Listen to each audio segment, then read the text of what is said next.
Hey, what's up Guardians, TBL here, bringing you another Destiny tips and tricks video on the PlayStation 4. In today's video, we're going to be showing you guys how to complete the bridge section of Crota's End on hard mode completely solo.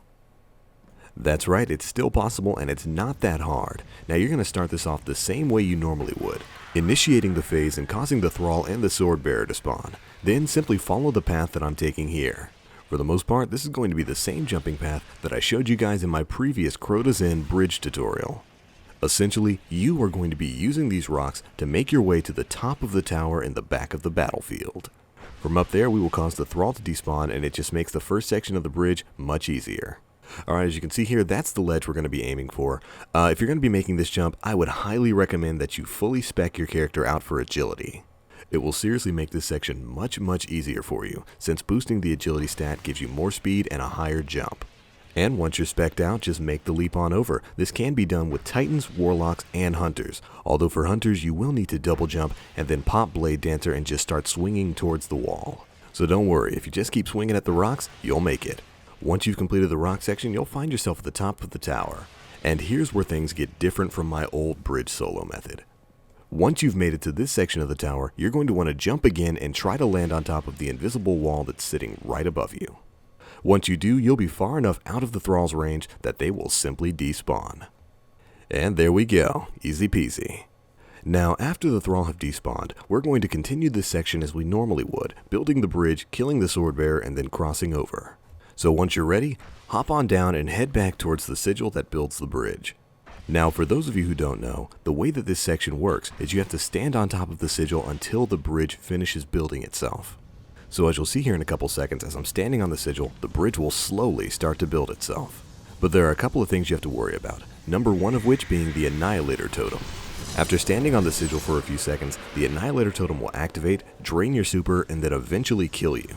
To stop this from happening, simply move off of the sigil, wait for the Annihilator Totem debuff to go away, and then get back on so you can rebuild the bridge. Now the other thing you'll have to worry about is the Sword Bearer himself. And as you can see, the bridge has been fully built. It's around this time that you want to kill the Sword Bearer, since you'll need his blade to both get across the bridge and kill the gatekeeper on the other side. The timing of this can be a little bit difficult, especially since the Sword Bearer likes to run around. Just try to keep him nearby and take him out as soon as you see that the bridge has been fully formed. Once the bridge has been formed, grab the sword and quickly head across before it starts deconstructing. And once you've made it to the other side, hunt down the gatekeeper and take him out before the sword itself disappears. Or you can just scare him off a cliff like that. Once that's finished, congratulations, you've completed the hardest part of the bridge section.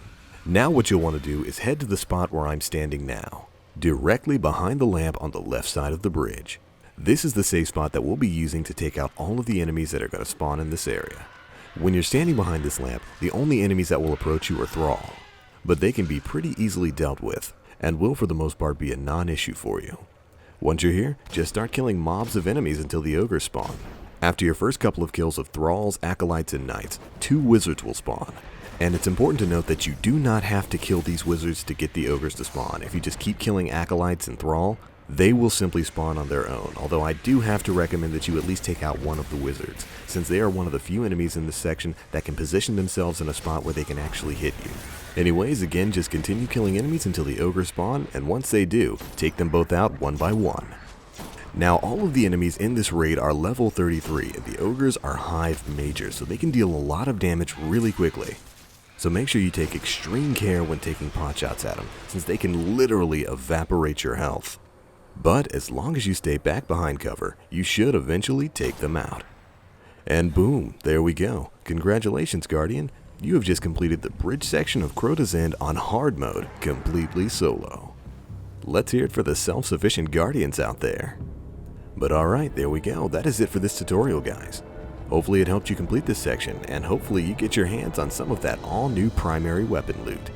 But anyways, that about wraps up this video. If you guys like what you saw here, do feel free to check out my channel, where I'll have a ton more Destiny content coming out soon. But alright, that's going to be it for this one, guys. As always, I am the Black Link. You Guardians, stay frosty, and happy raiding.